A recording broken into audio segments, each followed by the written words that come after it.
Narudia tena. Kanisa sio kama dunia.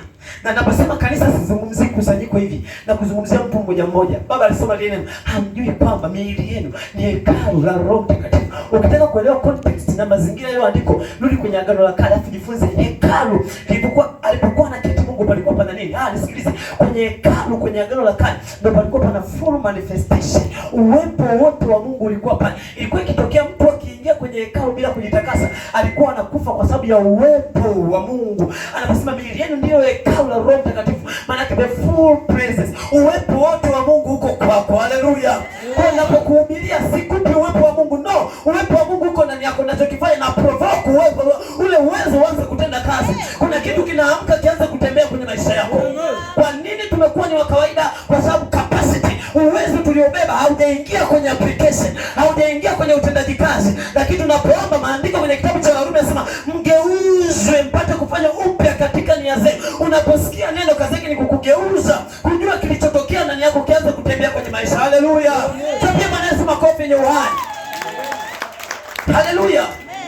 Sisi sio kama watu wa kawaida. Sisi sio kama dunia. Nikiingia kwenye kazi usizani nimekuja mwanadamu.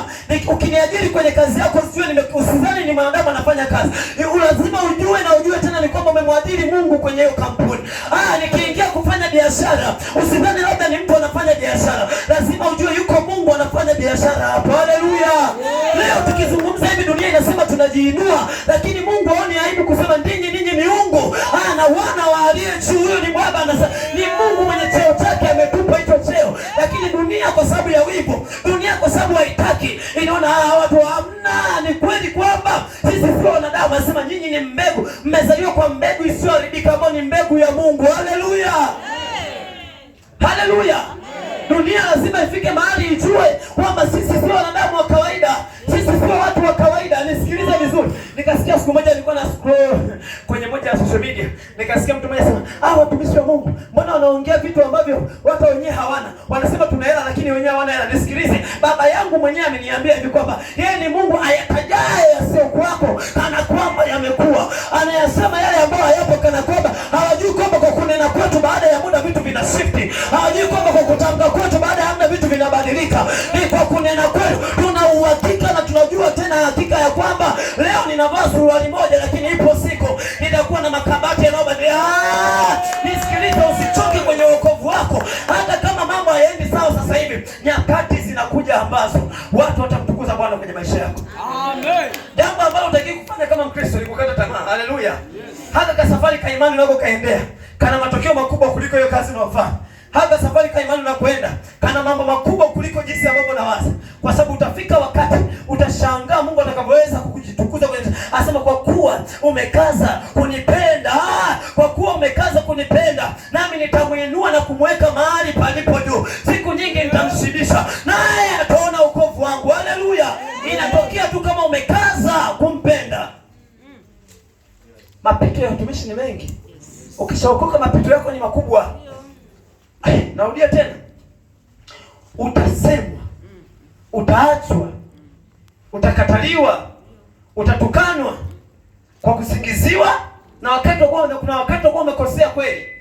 Na kuambia leo, hata wakati ukiwa umekosea, usiache kumwamini Yesu.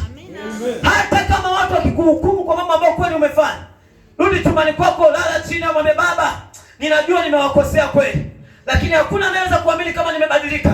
Wewe unayejua moyo wangu, nipe neema tena Baba. Niko hapa. Yesu akabeba msalaba anaenda kwenye mission ya ukombozi. Akiwa anatembea, maandiko sema akaanguka mara ya kwanza. Mbingu zikasema hautafia hapa mwanaume, hujamaliza mission. Simama tena. Yesu akanyanyuka tena na msalaba. Akaanguka mara ya pili. Mbingu zikasema no, mission haijaisha, utasimama tena. Yesu akasimama. Walipona ameelemewa. Mbingu zikasema hautafia hapa. Wakamtoa mmoja anaitwa Simoni Mkrene, akamsaidia hata utapata msaada kwenye safari yako. Wewe utaanguka, utasimama, Bwana atamleta mtu akusaidie kubeba huo msalaba mpaka utakapotukuzwa katika jina la Yesu. Haleluya. Kibaya ni kukata tamaa. Narudia, kibaya ni kukata tamaa. Kwa bahati mbaya, kwa sababu ya uhaba wa maarifa, kuna mahali tunakosea. Narudia tena. Lakini hata kwenye kukosea kwetu, Mungu ni loyo, anabaki kuwa backup yetu. Anasema mwanangu, umekosea, lakini hapa sitakuacha uaibike. Ni kweli umeanguka, lakini hapa sitakuacha uaibike.